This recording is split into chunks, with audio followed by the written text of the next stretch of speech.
The star of this show is the Snail's Trail block, a fun spiraling design. Join us as we work through multiple techniques from classic piecing to paper piecing. And explore different design options for showcasing your block, including wool applique and quilt as you go.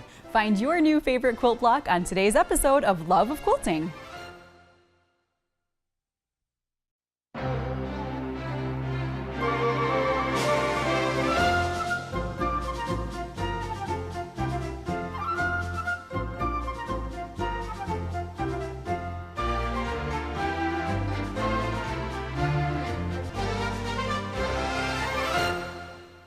Hello and welcome to Love of Quilting. I'm your host, Sarah Gallegos, and today I have my favorite special guest with me, Angela Huffman. Hey. Welcome. Things look a little different. A little different. This episode marks the beginning of the 3400 series, and we've decided to redo the set a little bit. Yeah, it's a nice little refresh. I really like it.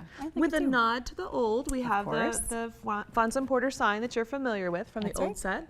And you'll recognize we still have a tips table. It looks different, but we've still got the tips coming up at the end of every segment because that's a always favorite, important, right? We love it, and so do all of you. Yeah, I learn a lot from it as well. Yeah, for sure. So welcome to the new set. Today's episode is all about the Snail's Trail quilt block, and we've got a couple of different quilts to show and a couple of different methods for creating one that we'll teach you in this episode. So let's take a look at the quilt behind us here. Yeah, it's lovely. Isn't that pretty? Yeah, who made that one? Nancy Mahoney. Lovely. It's called Spring Trails, and this is a traditionally pieced Snail's Trail block, and it's all greens and whites, but a little bit scrappy, kind of fun. Yeah. And then she left a place for applique. Yes. Very nice. I love that. So we've got a cool applique on wool method to share with you. Great. Just another variation on a this Snail's one that Trail you like did. this. Yeah. All scrappy pinks. Right.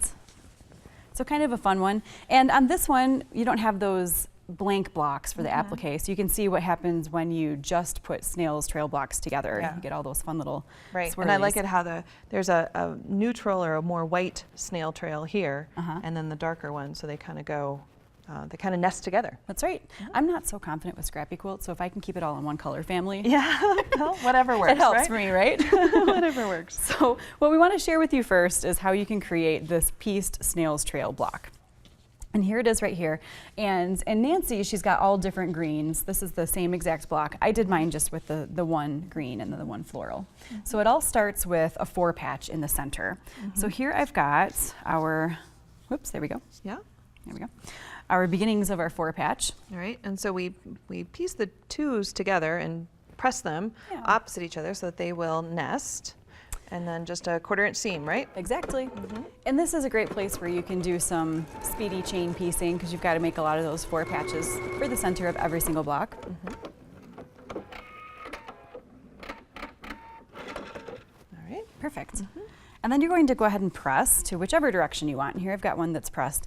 And now we get to start building out what kind of spirals around that block. And it starts with little triangles. So we're going to be adding a triangle of the floral to the top and bottom.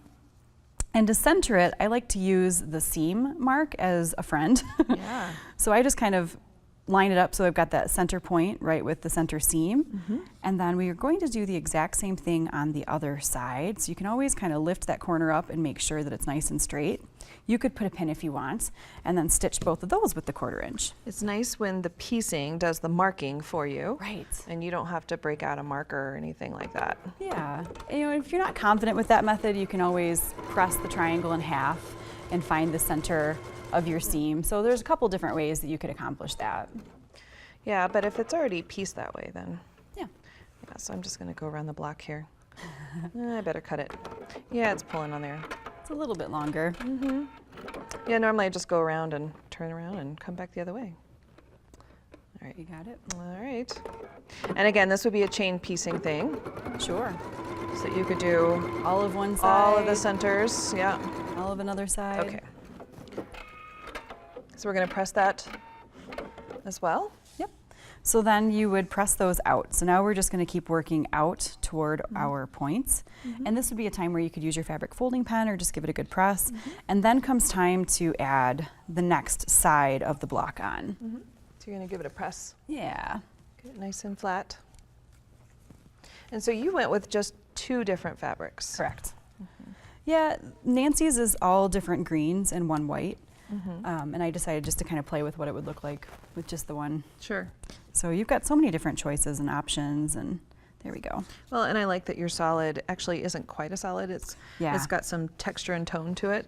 So it does read, it has depth, is what I'm saying. My favorite kind of blender type fabrics are fabrics that pull so many different colors into what reads as a green, but you've got a lot of other colors inside of it.